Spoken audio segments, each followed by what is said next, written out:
Hey folks, this is Rabbi Mark Asher Goodman coming to you with part two of my short series called Make Your Seder Awesome. So here we go.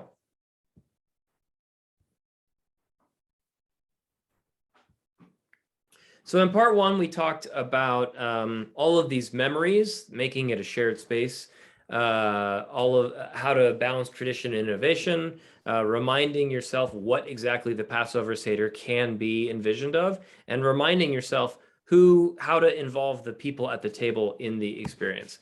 So for part two, I call it pre-Seder prep. No, it's not just Charoset, right? Remember that in order to invite your guests in, you should ask them to do more than bring a bottle of wine. They should perhaps prepare something.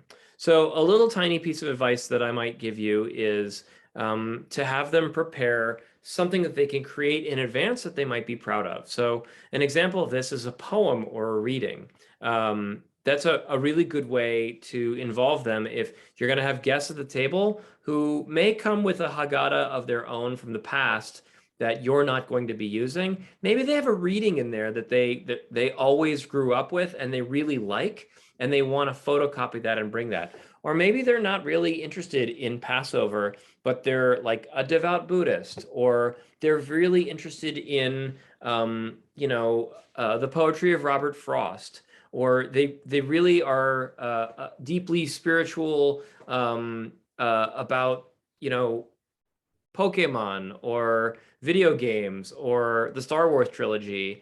And there's something that really speaks to and nourishes their soul.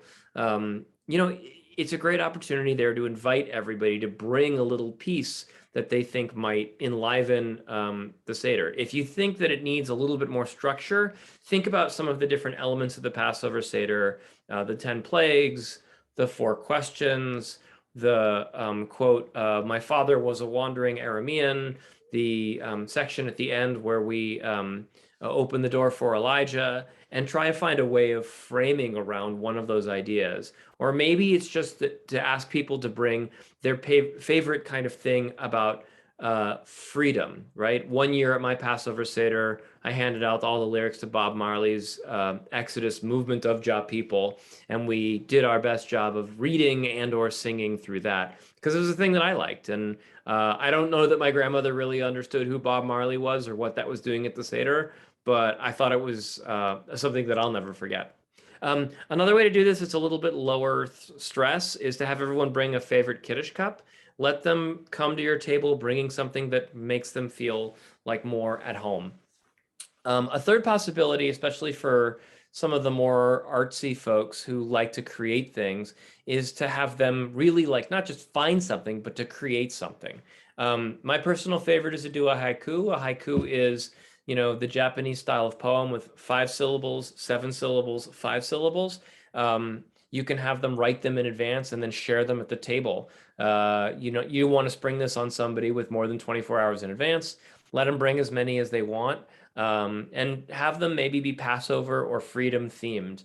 I did this a number of years ago at a Passover Seder, and there's one that I wrote that it's just always stuck in my head. I don't know why, mostly because it's funny and lighthearted, which was Moshe Rabbeinu.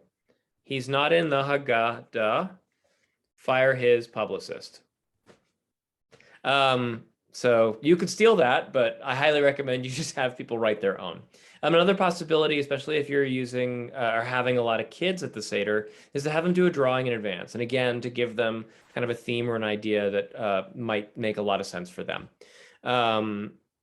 Pick the parting of the Red Sea or the 10 plagues, or pick something more ethereal like freedom or blessing or overflowing joy, right? One of the symbols of our 4 cups of wine.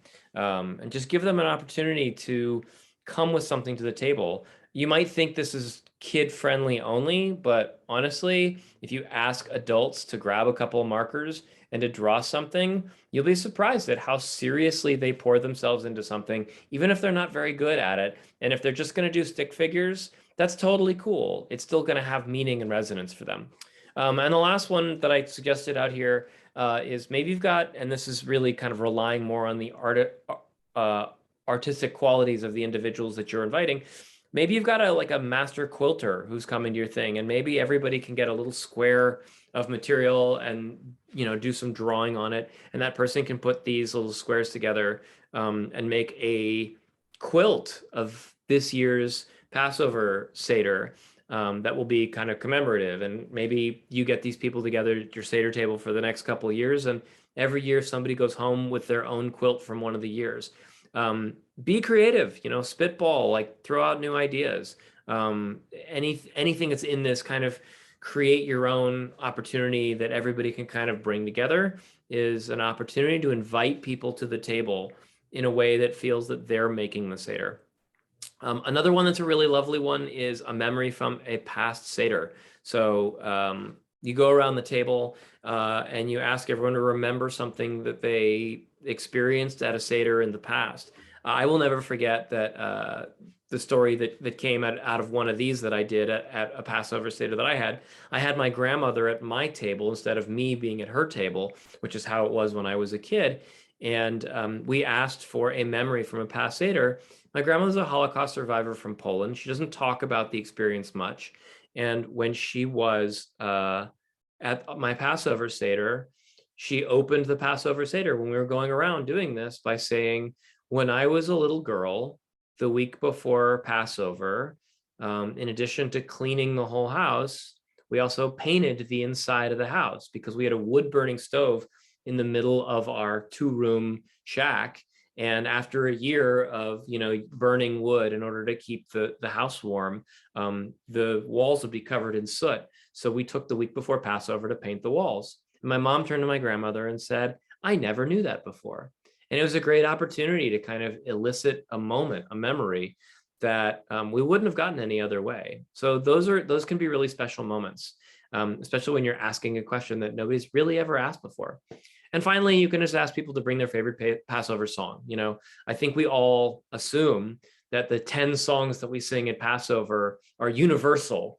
But what you'll find is if you go to lots of Seders over your lifetime, actually, there's lots of different ways of singing lots of different songs.